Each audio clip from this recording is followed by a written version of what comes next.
Thank you everyone for coming. For myself, Kyle, and Nish. This is our last webinar of the year, and we're kind of combining two of our webinars into one. Basically, should you invest in Calgary if Toronto is a buyer's market right now? And it's basically set up in a way. We're going to show the opportunity in the Toronto market. We're going to show the opportunity in the Calgary market. And then really it's a decision on where you want to invest or if you want to invest in both. But just showing you what's happening in both markets. And if you're hearing the chit chat before we got into talking about renos, we did get our 2024 market report today. So that'll be going out to everyone probably next week. Just predictions for what we see happening in 2024. And that leads in, and we talk about it in this presentation, but just that flows into, if we're talking about specifically in the buyer's market in Toronto right now, there's opportunity right now, but that opportunity will go away at one point. But you have some runway now to take advantage of that if you want to. But there are still things that make the Calgary market still more attractive than the Toronto market. And we're going to go over that stuff. So it just depends on how you want to invest. So who am I? I'm Alex Wilson, broker of record at Remax Wealth Builders Real Estate. Been selling real estate in Toronto for over 15 years. Number one Remax agent in Canada for individual transactions in 2022. Number 11 Remax agent worldwide. In 2022, inducted to the Remax Hall of Fame, award of the Remax Lifetime Achievement Award at 35, and award of the Remax Circle Legends Award that was at 40. I am now freshly minted 42 after last Saturday. It was my Jackie Robinson birthday, for baseball reference for those that don't know. But what's significant to you guys and why you guys constantly come on to our webinars is that I've turned a $40,000 deposit into a $17 million portfolio, including 15 condos, a High Park triplex, and an apartment building in Hamilton. And I will say, and I wanted to add this as well, I just signed my 14th mortgage. Which once you get up to that level, thing that you have to be working with the right professionals, and we'll do mortgage webinars in the new year. But again, you can do this. You can keep on adding investment properties, but it just takes moves to get to that level. So we just signed our 14th mortgage, and I just did that yesterday. So here's the whole portfolio here, everything I own. And why we always start off with this is we want to show you, and Kyle's going to show you his, and Nish is going to show you his, but we want to show you the value of holding real estate over time. So today the portfolio is worth just over 17 million. But again, if I sold everything, I wouldn't have $17 million. All of these properties have mortgages on them, or they will soon have mortgages on them when the building's complete. But what's the value going to be in 30 years? And why I say 30 years is when you sign a mortgage, it amortizes over 30 years. That means in 30 years, the mortgage will be paid off. So that means in 30 years, a tenant has paid off the mortgage for me, because a tenant is living in the property, paying the mortgage, the maintenance fee, the property tax on the property. And the property's been going up in value over time. So in 30 years, I'll have a portfolio that's free and clear of $42 million, and that's calculated a compound annual growth rate of 3%. But I was able to use mortgages, leverage, to grow this portfolio, and then I use time to increase the value of the property. And now I'll introduce you to Kyle, who is a student of this as well, and a teacher, a mentor of this as well. Absolutely. Thank you, Alex. Hi, everyone. My name is Kyle DeVigi, and I'm actually licensed in both Ontario and Alberta because nowadays, majority of my business is no longer in the GTA. It has transitioned out to Alberta, primarily in Calgary. And that's where, like Alex and Nish, I'm personally investing as well. I'm now a landlord and owner of actually 7 different properties, 5 in the GTA, 2 now in Calgary. But I didn't start in real estate. I was previously the manager of Lotto 649 and Lotto Max on behalf of the provincial lotteries. And what I found there was about a third of Canadians were planning on funding their retirement by winning the lottery. The odds of winning are actually like 1 in 14 million. No one's going to do it. So instead of people having gambled on their future, I want to help them actually invest and build generational wealth by investing in real estate. And I'm very passionate about it. was recently inducted into the Remax Hall of Fame. And this year alone, I've helped over 190 people to invest remotely in Calgary and Alberta. Now, very similar story to Alex. I started with one deposit of about $38,000, and I've grown that into a multi-million-dollar portfolio. But that did not happen overnight. This has taken over a decade of time to do. Like Alex said, I buy and I hold over the long term, because you can see right now its current market value about 4.5 million. In 30 years, that'll be worth over 10 million at just 3%. If you look at the historic average, which is more like 6.6%, that's actually going to be more like 30 million as well. So that's what really gets me excited, is the long-term compounding values here. And I help people do this every single day now. And we like using 3% because we want to be conservative.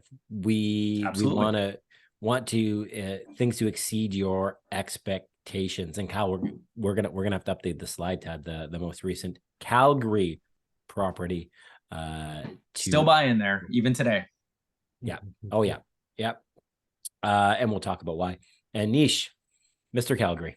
Yes, thank you, gentlemen. It's always challenging to follow the two of you in this part of the presentation, but I'm going to do my best to not bring everyone down here. So good afternoon, everyone. My name is Nish. I've been a licensed realtor since November of 2020. I started with a brokerage called Condos Plus, which we're all affiliated with, but over the last year and a half, I had the chance to transition and work full-time as an associate with Alex and Kyle with the Wealth Builder team. And I've had a pretty successful career thus far, both on the resale side of things, working in the Toronto market. As you can see, I've been voted in or secured, or however they want to qualify it, as 1% of the realtors in 2021 and 2022. And hopefully that trajectory stays the same for 2023. I've done a ton of pre-sales in Calgary, just like Kyle and Alex. That's really our bread and butter. My investment journey started in 2006 with my initial property. And since then, I have added on to that portfolio, and I'm currently the landlord and owner of 6 properties, myself, which is my wife and I, and we own a financial stake in 3 others. So in total, we have 9 properties, 2 in the GTA and 7 in Calgary. The next bullet point, I think I've already addressed it. The last point that I want to kind of bring up here is, prior to my career in real estate, I was in the corporate sector. I worked there for 22 years. And I think my story is a cautionary tale to many who really relied on everyone other than themselves for their financial future when it comes to ensuring the stability of your financial success as you enter the retirement years. Having a chance to work with these titans of industry, Alex and Kyle, it really made it quite evident that I had to take that component of my life into my own hands, and also for the betterment of my future generations, my son, and eventually his children after him, and really look at a way to use real estate to fortify that future. Many of my colleagues that worked in the entertainment sector, which is where I spent 22 years. I know Alex is going to make probably a comment on that. Entertainment. It's well, you didn't say the live entertainment this time, so live family-friendly entertainment. I'll let everyone imagine what they want to in that sense. But many of my colleagues, they all lost their jobs. Our industry was smacked pretty hard during COVID, and we essentially had to insolve as a company. But thankfully, I had transitioned into real estate by then, and I was able to begin my career in selling properties and also selling investment properties to my clients. Currently, my portfolio is worth just over $5 million, which I'm sure we're going to show in the next slide. After Alex has a sip of water. There we go. First 2 properties were in the Greater Toronto area, and the next few are in Calgary. In 30 years, applying the same principle of a very conservative 3% year-over-year appreciation, my properties will be worth just under $12.5 million. And we really enjoy putting these presentations together because our goal is to help show everyone on these webinars how to kind of follow our footsteps and achieve the same type of success that we've had. And last slide before we get into the meat of the presentation, just showing everyone what happens when you, in 30 years, when you apply a rate of return and adjust for inflation for today's purchasing power, how you can actually really build yourself your own pension fund. So if you were to have $1 million real estate portfolio today, what that would be worth is 2.4 million. I adjust that for inflation, factor that in, I get down to 1.4 million. And remember, at 30 years, the portfolio is paid off. So if we apply just a simple 5% rate of return on that, that means you could pay yourself, with today's purchasing power, $70,000, the equivalent of $70,000 a year, or I recommend the 42,000, which is 3%, because then that'll allow for you to do the generational wealth, and your portfolio will then be passed on, and there'll be no deterioration of the value of the portfolio from generation to generation. Build a $2 million portfolio, 3 million, 4 million. Anyone here can do this. So we just wanted to put it down to bite-sized goals for people, so that they see what they can do. And it's cool because I've been seeing these videos now online in various jurisdictions in the States and that kind of thing, talking about the same principle. You buy it, it's paid off in 30 years. Here's your monthly income. It's awesome. I love it, because that's, real estate is long and boring, but if you apply long and boring, you can build incredible wealth by using real estate and time together. So how to profit from a condo downturn. So first part, I'm going to talk about how you're going to profit from the Toronto condo downturn. Then I'm going to talk about how that differentiates from Calgary, and then we'll go why buy Calgary, and then we'll answer any questions that you may have. So we are in a condo market downturn. How do you profit from this? Well, first of all, if you never lose money in real estate unless you sell, so never put yourself in a situation where you have to sell. But if you can take advantage of a situation that someone else has to sell, someone that needs to sell, then that can put you in a favorable spot. Buy when the market's down, sell when the market's high. So now is a great opportunity to be buying. And if you look at which I'll talk about the market report next week, I'll send an email or video or something out. Just literally came out 5 minutes before we started this presentation. They're predicting variable rates by the end of next year to be 4.25, 5-year fixed rates being 4.6%. And that's the end of 2024. When you look at this, I'm talking about spring 2025, and you'll see the growth and the appreciation of real estate. What happens based on a 4% variable rate by May 2025. This is the opportunity now, as there are people that need to sell, but hope is starting to trickle in. Where's that hope coming from? If you follow the Fed being the American central bank, the Federal Reserve, they said in their speech yesterday, they're pausing rates and they expect to do 3 interest rate cuts next year. Stock market went wild. Dow Jones went up 500 points, the greatest jump ever after a federal interest rate announcement ever.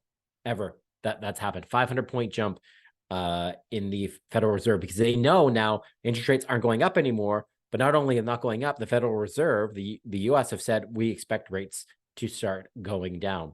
We have not said that, as our Canadian central bank hasn't, but that's because they're very careful with their language. But what the U.S. does, we will be following. So this is good news for you. But as this hope creeps in, those opportunities, those need to sell opportunities, will get less and less and less. And we're already seeing less of those hitting the market now. You do have a chance, but there's less of those opportunities being out there. Okay, why are people selling? Mortgages are renewing and properties have turned cash flow negative for investors. Upcoming closing on future projects require capital closings projects. Really, really cool. Watch a video by Benjamin Tal yesterday. Basically, this whole first part of the presentation, he says it in his presentation with BNN yesterday. For those who don't know Benjamin Tal, he is the chief economist for CIBC. It's just really cool when I see experts say the exact same thing that I did a month ago. So that's really cool. Just love that justification. So everything I'm saying here, Benjamin Tal, CIBC, I'll send the link out. I'll send the link out in the video. It's 7 minutes long. You see this exact same thing. This is where there's opportunity. Okay. So what's happening today? We talked about why people are selling. Interest rates are high. People are renewing. They're no longer cash flow positive on their investments, or they have other closings coming up. They have multiple properties and they need to sell one property to close on the next property. So I'm going to show you an example from my portfolio to show you the cash flow negative situation other investors are out there in today. No, guys, I'm not selling. 2A Church is right downtown Toronto, right on the Esplanade, right at basically Yonge and Front Street is the area where it is. It's a 1+10. Mortgage on it is currently $400,000 right now. The rent on it is currently $2,400 per month. My negative cash flow on it is $761 per month.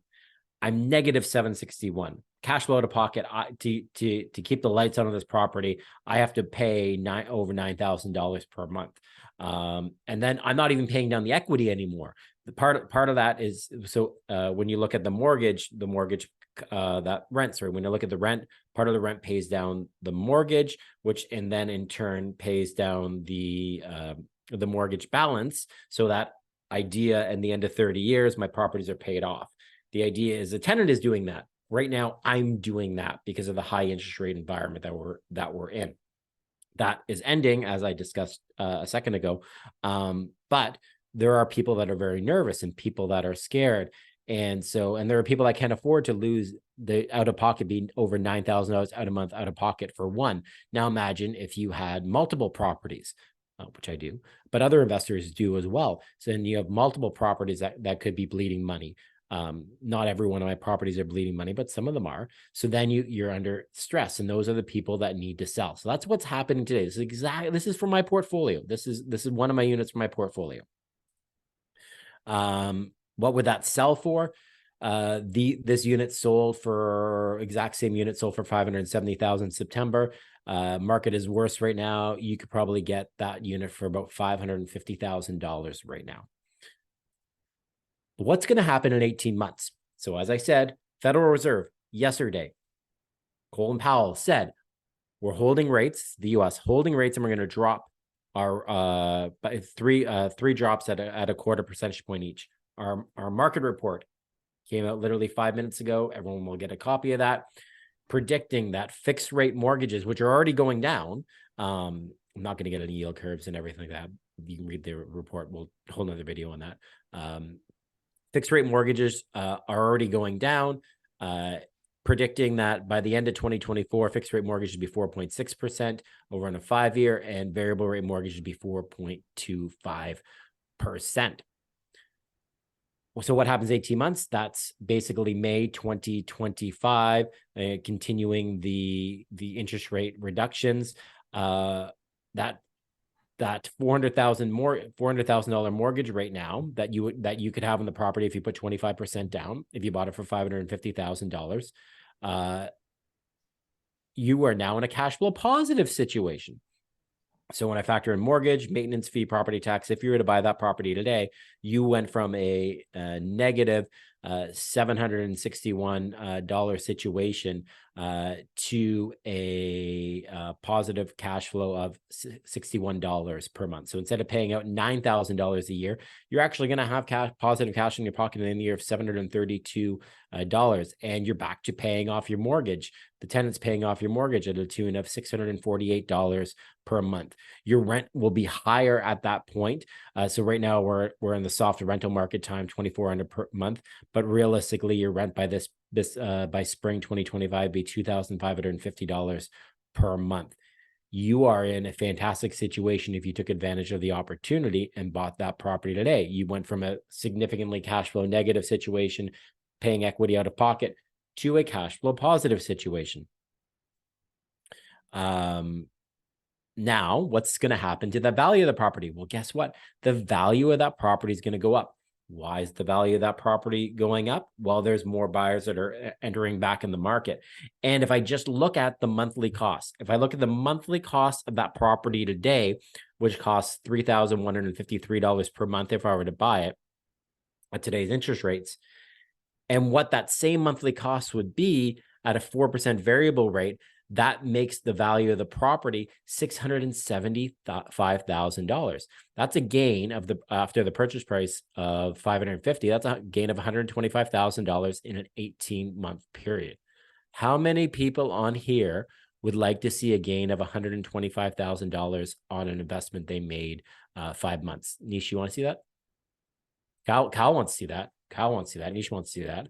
I want to see that. So that's the advantage if you buy today in the Toronto resale market. There are sellers out there that need to sell. You buy. Now I'll say you will be cash flow negative today. If you buy today, you will be cash flow negative, but that will turn to cash flow positive in 2025, and the value of the property is going to go up anywhere between $100,000 and $200,000, depends on the purchase price of the property.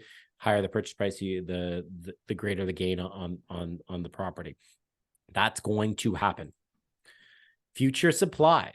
This is what's going to happen in 2025, 2026, 2027. We are seeing record low sales of new homes. We've seen that all of 2023. What that means is that because if I sell a house, it doesn't get built tomorrow, and especially these condos, it takes a long time to build. There will be supply issues, which there already is supply issues. Everywhere you read, supply issues, we're not building enough homes, Well, guess what? Even though everyone says we're going to build more homes, we're building less homes. We are building less homes. We are not building more homes. We are building less homes because how our building industry is set up is that investors pre-buy properties, which then allow the builders to get construction financing to build the properties.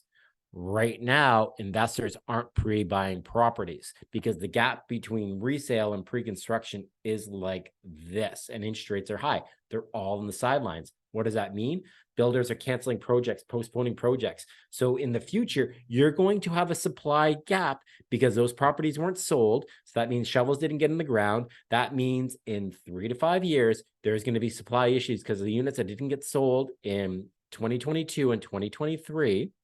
That's when the slowdown happened, and it's going to go into 2024. It's still going to be slow in the pre-construction industry in 2024 because there's headwinds coming there as well. The investors are all going to be in the sidelines. Builders aren't building. You're going to have a supply gap 25, 26, 27. That's what's going to happen. So that's what you're going to see coming into the future is an actual supply gap because there's no investors buying these units right now. And that's going to, guess what? Impact affordability. Prices are going to go up because demand is up and supply is down. Condo options to expected to decrease in months ahead. As I said, the builders are holding off on building these units. There's a lag time between new condo sales and when construction starts. I should have been in the slide when I was talking about all of this, but it looks like I got ahead of myself. But there is going to be a supply gap. It's not going to impact you today. It's going to impact you in the future because of the gap between sales and construction start times. This is the time when you want to be looking at investing because this is when the rain clouds are. And guess what? That's when we started investing in Calgary. Lots of rain clouds. I'm like, these rain clouds don't, like, I see the the sunrise on the horizon. This is when you take advantage of these things. Kyle, you want to say something? Yeah, the numbers, especially when we started looking at Calgary and when we really got interested in that opportunity, was they just didn't make sense. I didn't understand how they were so cheap. And I was at first skeptical, but when you looked at it, it's like, I have to do this. I don't see how they can build it for this cheap. And that's a similar situation in Toronto as well. You know, people are expecting pre-construction prices to crash. They're not going to. There's going to be a little bit of weakness, a little bit of the builder's profit that they'll squeeze down, but costs continue to go up. Labor costs continue to go up. Financing costs have gone up. Virtually all of the inputs for those pre-construction properties are continuing to go up. So don't expect significant decreases in the prices for pre-construction properties either. Builders will just not build unless they can get the numbers. Yep, that's exactly what's going to happen. This is where you take advantage of these opportunities. So future demand. So when you look at this, okay, we've talked about, okay, so everywhere you read, governments say we need to build more homes. We need to build homes. We're going to build more homes. They're going to build more homes. And we just showed you, well, you're actually going to be, they're building less homes because the financing model, how it's done, they're building less homes. So they're building less homes. Well, guess what? Demand is going to go through the roof. Why is demand going to go through the roof? Well, a few reasons. Number one, and by the way, I support immigration, so I'm not saying this as a negative, but number one, we've been letting in, we've been adding, not letting in, we've been adding, increasing our population via immigration, which we need to do. Again, I can have a whole nother webinar on that, why that needs to be done. But we have declining birth rates in Canada. We don't have replacement level birth rates in Canada, and you have an aging population that is all retiring, that goes from contributing to the economy to being a drain on economy. That's coming up. So again, I'm going to go, I already feel myself going down the rabbit hole and why you need immigration. Okay. So, but we've been adding to our population over 500,000 a year, 500,000 people. And that's continuing in 2025, 2026. What happens though, is that when new Canadians come to Canada, they only rent for 1 to 2 years. Then they go into become purchasers. Why do they do that? It's the Canadian dream, the home ownership dream. They don't want to be paying down someone else's mortgage. They want to control their destiny. They want to own real estate. And a lot of times they've come from areas where you can't even own real estate, or you be in a situation where the government will just take your real estate away. Here you have protected, secure investment. This is my home. I own my home. I control my own destiny. And come 2025, all those new Canadians will be switching over to purchasing from renting. On top of that, you have all those first-time home buyers that have been sitting on the sidelines because we're at record low levels of sales of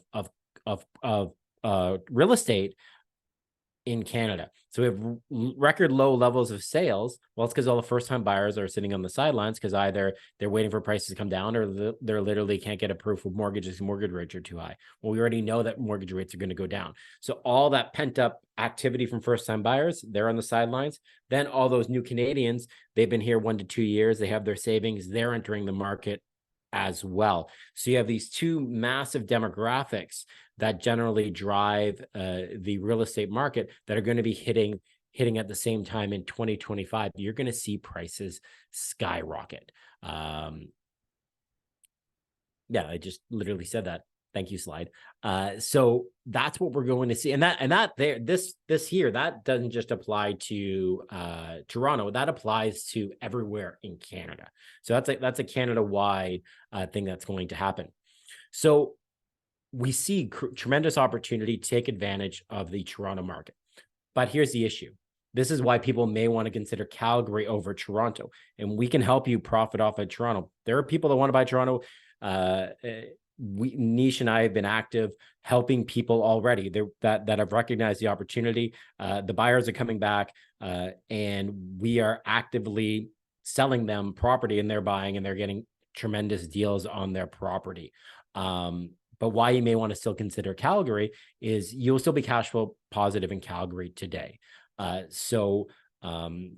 If you're buying in Toronto, you will be negative cash flow 100%. If you're just looking at put 20% down, if you're an investor, you are going to bleed out money every month. But if you're an appreciation-based investor, which if you are investing in Toronto, you're going to be focusing on appreciation, not cash flow, because cash flow doesn't exist in Toronto. You got to be prepared to take negative cash flow here in Toronto. You may not be in a situation where you can do that. Also, taxes. From a tax level, there's no land transfer tax in Alberta. But in that example, that $550,000 property I said you could buy, if I were buying it, that's what I want to pay today, you would still have to come up with another $14,590 of tax that you have to pay. That's your Toronto land transfer tax and your provincial land transfer tax. And an entry price point is $200,000, is minimum $200,000 more. So anything in Toronto, even at today's lower prices, is going to be $200,000 more to get into. And that's on the condos. I'm not even getting the freehold properties. Freehold properties, that's like 3 times more in Toronto. But your entry level on a condo is going to be $200,000 more in Toronto versus the Calgary price point. You just may not be able to afford that, or you like the lower entry point and lower capital that you can invest in the Calgary. And we're going to go on why we still like Calgary and why Calgary has a very, very long runway as well. So why are we Alex, still buying? I just closed on a property. You just closed on a property. I paid over $50,000 in closing costs on a property I bought in 2017, which is very low cost by today's standards. That is more than enough for a deposit on another pre-construction property and condo in Calgary. But instead, I gave that to the government as part of my closing costs, just cash that essentially evaporated. We both closed on it. Now I will correct you, you bought in 2016, not in 2017. I would have loved to have bought in 2016. We bought in the same project. I just brought in a future phase for significantly more than Kyle did. And I just know it was 2016 because it was the year I got married. That's why I bought in 2017. And I'll tell you this, the condo I bought is worth basically what I paid for it. So I bought it December 2017. If I were to sell it today, I'm basically selling it for the same price, 5% more. But then that all gets eroded by all the closing costs and everything. So if I were to sell this today, I'd sell it for a loss. It's basically at the same price that I bought it for in 2017, December 2017. That's basically 5 years in December. 6 years, basically 6 years is what I'm looking at. So not a great return right now in the situation, but that's people need to sell. And I can tell you on that property, I'm at December 2017 value. My negative cash flow on the property is about $1,300 per month negative on that one. So that, again, people may be like, I need to sell that. You can buy for 2017 pricing. So brand new product. So just wanted to put that in perspective for everyone. But the closing costs are through the roof. So it's where do you want to be? And talking about closing costs, I have I think my townhouse closes in 2 weeks, and not $50,000. It's under $2,000. It's just your legal fees. That's it. And it gives you like financial flexibility as well. Let's say you did want to sell that, right? Let's say, hey, closing, you know what? I want to sell this property. You can, because I can't sell my property right now because I lose $60,000. Not because I could sell it for $30,000 today into my Toronto property. I could sell it for $30,000 more than what I paid for it in 2017. But because of all the closing costs that I have on top of that, I would be out of pocket $60,000. I worked the math out. $60,000 would be out of my pocket. So I'm still better off losing $1,300 a month and waiting for the money for the market to improve than to be out $60,000, even though that property is up $30K. Wow, that's like a net swing of $100K. Property that's crazy. In Calgary, I could actually sell it for a profit. What are you going to say, Nish? I was just saying that's a net swing of almost $100,000. Oh yeah. Oh, I worked the math up, down, sideways, every way, that kind of thing. So yeah, no, I'm keeping it. All right. So why do we still believe in Calgary? First of all, population growth.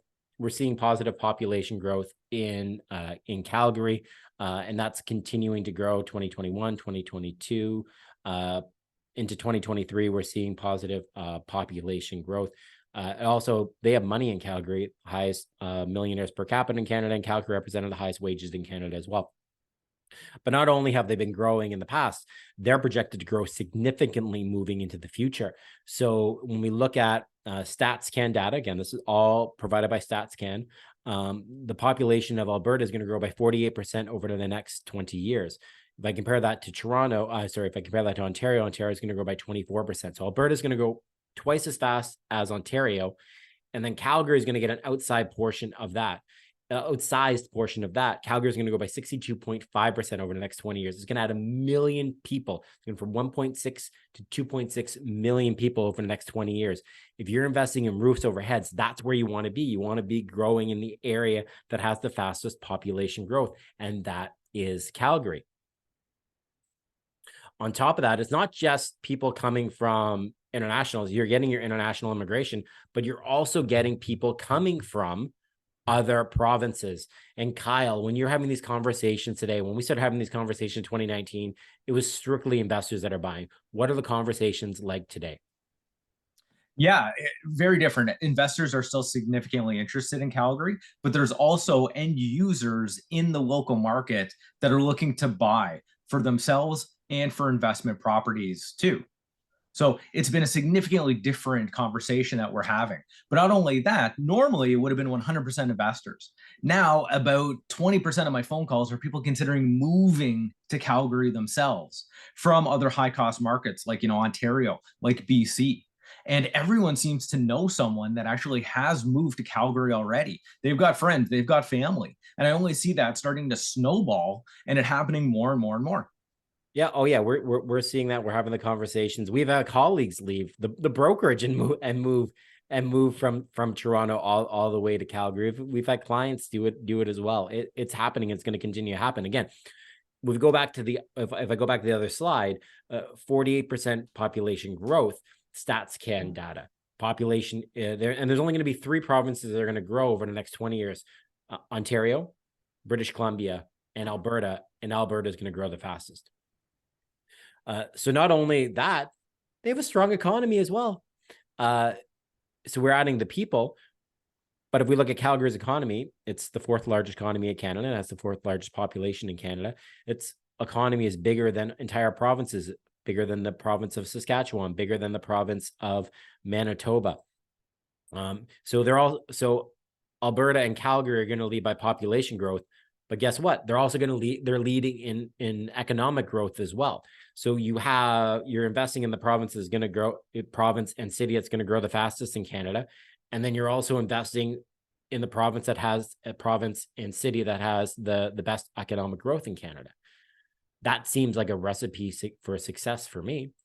And all those people that are coming, there's jobs for them as well. Alberta has over 100,000 job openings. Ontario was the only province that added more jobs, but when you look at it a per capita basis, Alberta per person has added significantly more jobs than Ontario. What was that radio ad? Alberta is calling. They're calling because they have jobs, they have money, and they have affordability and opportunity for people, and people are answering that call. And guess what? We often hear about deficits, the word deficit. I hear the word deficit in Ontario. I hear the word deficit when the federal government talks. You know where they don't know what the word deficit means? It's in Alberta, because they only use the word surplus there. So they're running budget surpluses in Alberta. Last year was 13 billion, and I think, Nish, you recently posted this year because this ended their fiscal year. They have a $4 billion surplus, right? I think something like that. It's just over 4 billion. We're looking at. Yeah, and so it's cool. I love looking forward to the future. So $13 billion surplus. Their next surplus was budgeted for 932 million. Well, they're at 4 billion right now in regards to the surplus for this coming year. So they have the ability to continue to invest in their economy and diversify their economy, which they're continuing to do, and be in a situation where they have the lowest corporate tax rate in Canada, where they don't have a provincial sales tax. And that gives them a competitive advantage over all their provinces. As I said, they diversify their economy and attract other industries to their area, which we're going to talk about shortly. So diversification away from oil and gas. So the biggest thing is we always get from people like, oh, what if oil prices go down? All these layoffs are going to happen. Well, guess what? You can't lay off people that were already laid off. And what I mean by that is housing prices were so low in Calgary for so long is because you did have a crash in oil prices, and you did have a pullback from investment in the oil sands. So you had massive layoffs, and that led to the low prices in Calgary. But guess what? They diversified their economy away from oil and gas. And now, with where oil prices are today, there's no new investment that's happening. There's no new construction of oil sands projects happening. Those people that were laid off were never hired back, even where oil prices are today. So even if oil prices crash, which again, we started investing in Calgary in 2019 when oil prices were $60 a barrel. They're diversified away from that. They can handle a reduction. They won't see a reduction in workforces because they're diversified away. And I'll have Kyle talk about that. Yeah, exactly. They've been spending significant time diversifying into other industries. And what gets me really excited is the diversification into technology. So Alex, if you go to the next slide, They're building heavily on this. And it's mainly because they have a very highly educated workforce, in those STEM fields, which is critical for a lot of the advancements happening today. Science, technology, mathematics, engineering. These are the fields that are driving the technology fields forward. Not to mention that they also have very low cost office space. In downtown Calgary, there's still very, very high commercial vacancy, nearly 30%. But that's actually an opportunity for these businesses because you can get very low cost office spaces, $17.50 in downtown Calgary. That's nearly double in Toronto, nearly triple in Vancouver. So most of the businesses that are setting up operations in Calgary or continue to expand their operations cite low-cost business environment and a very highly educated workforce. And you're starting to see the results of that. These tech companies, I don't know how many of you have heard of these, but these are billion-dollar valuation companies now that have come out of that incubator state that's happening in Calgary. Neo Financial is all over the place. They've been in different malls trying to, sign up people, everything like that. But you're seeing a ton of other smaller companies as well. And you have over 400 startups actually happening now in Calgary. And when those big companies, go public, some of the owners like to cash in. And when they do that, they spend on other initiatives, other new businesses. They help their friends out. And that starts to snowball that technology scene. But not only that, you have the big international companies setting up shop in Calgary and expanding operations. Amazon has tripled down there. They have their regular distribution center just north of the city. They have their bulky warehouse distribution center, only the first one in Canada. And they have their Amazon Web Services. That's only the second one in Canada that's going to be their entire technology related operation. You have TELUS building a brand new headquarters in downtown Calgary. They're investing billions into the province. WestJet made Calgary their international hub for all of their flights. They're investing billions of dollars as well into the airport, adding thousands of dollars into the local economy. And the list goes on with other, lesser known companies like de Havilland Aircraft Manufacturing. They're actually in Downsview in Toronto, but that land got sold. It's going to get developed. So they're moving their entire manufacturing operations to a massive airfield that's going to be built just outside of the eastern side of Calgary. Over 1,500 jobs that are relocating good paying jobs. And then you have other companies outside of Canada, like Infosys, Emphasis. These are big Indian companies that have set up operations in Calgary. And what gets me excited is they continue to expand and add on people in those operations. It's proving that it's successful and it's working for them. And then back to basics, you got the big players, IBM, TD, RBC. These are household names in Canada, and they have operations there or continue to expand operations. And many times it's around innovation, around training, around education. It's those sorts of knowledge jobs that pay really well and can't easily be replaced either. And how are we so confident that this will continue happening is because we've seen it happen already in the States. So when we look at companies that have left,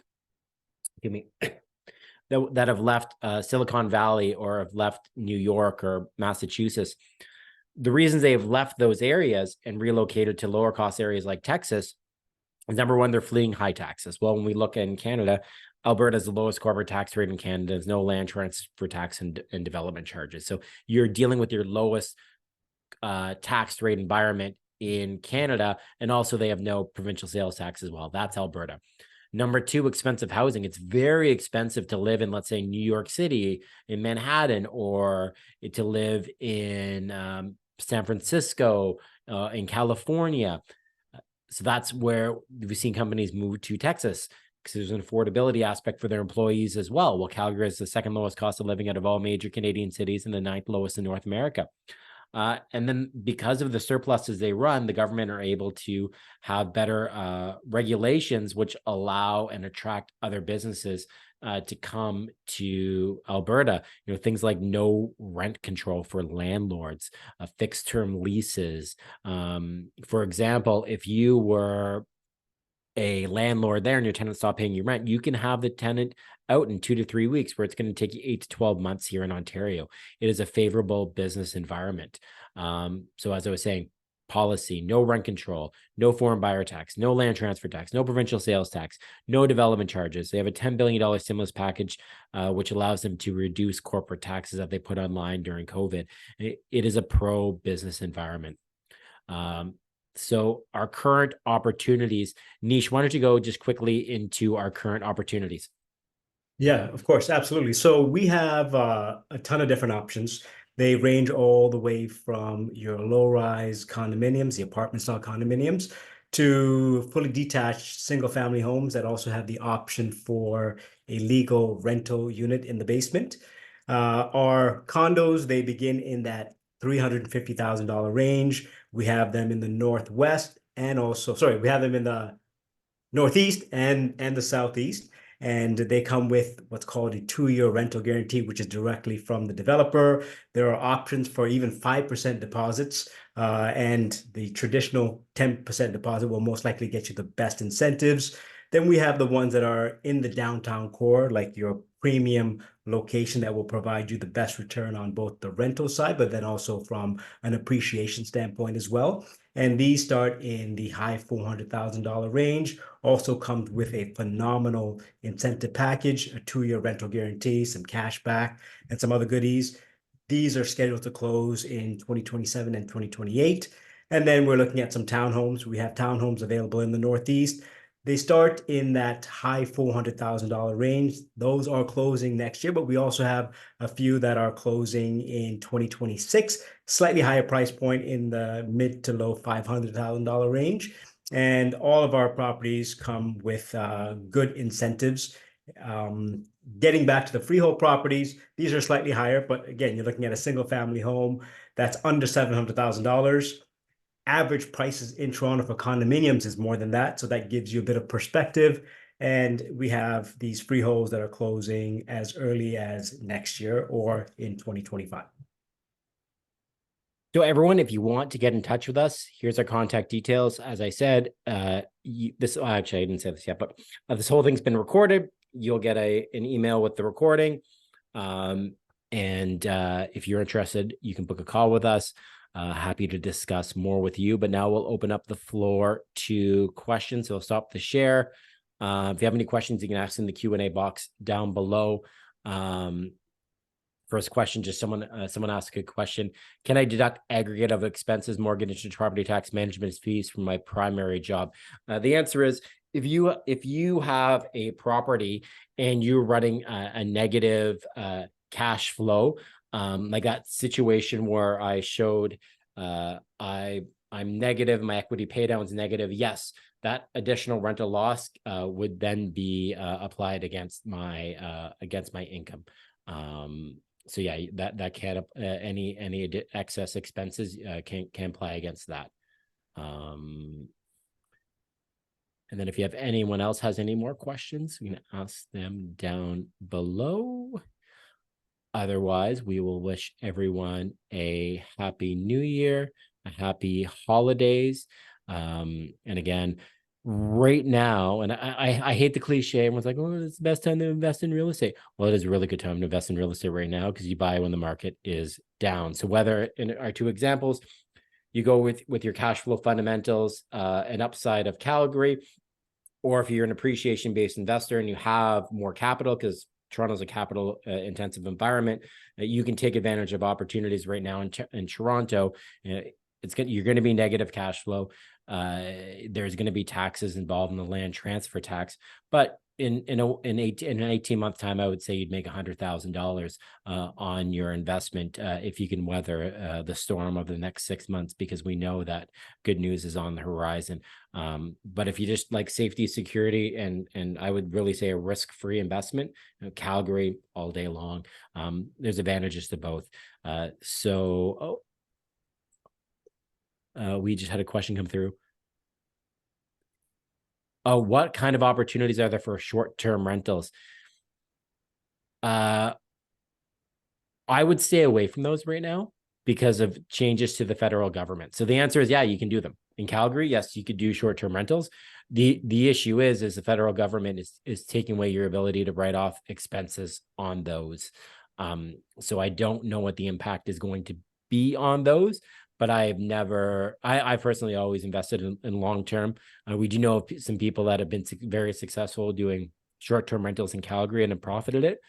I just don't know what the impact is going to be on the cash flow of it with the changes the federal government is making to your ability to write off expenses. So I guess the short answer is, yeah, absolutely. You can do short-term rentals in Calgary, and we have management companies that can do those.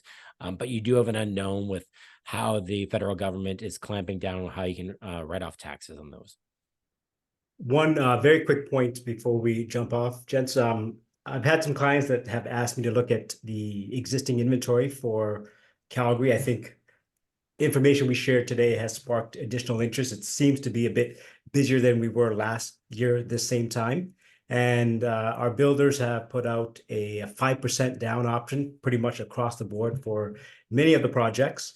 And they come with pretty much all the incentives that the higher down payment option provides as well. So for anyone that is interested in making some moves before the year is done, please get in touch with us, because we do have some great opportunities and limited supply, but there is some great deals to be had out there. And the one thing is too, when interest rates go down, which literally the the Fed in America said it's going to happen. So it's going to happen here. Incentives dry up and prices go up. So now is the time to strike, because and that's what we say about Calgary. So I showed you the upside on Toronto. Calgary is one of the only markets in Canada that has still been going up in value in this high interest rate environment. Just imagine what will happen when interest rates go down. Things are going to go, yes, they're going to go crazy in Toronto, but they're also going to go gangbusters in Calgary. And you bought, and with cash flow fundamentals and with no additional taxes and everything like that. So I just wanted to finish off and add that things are going to go absolutely bananas there. So reach out to us. Now's the time to take advantage of these incentives, and we can dive down deep into anything we wanted today. So thank you so much. Happy holidays. And we'll see everyone in the new year. Or if you want to see us on a private call, well, we'll see you whenever you want to book for us. Okay, talk soon. Bye-bye. Thanks, everyone.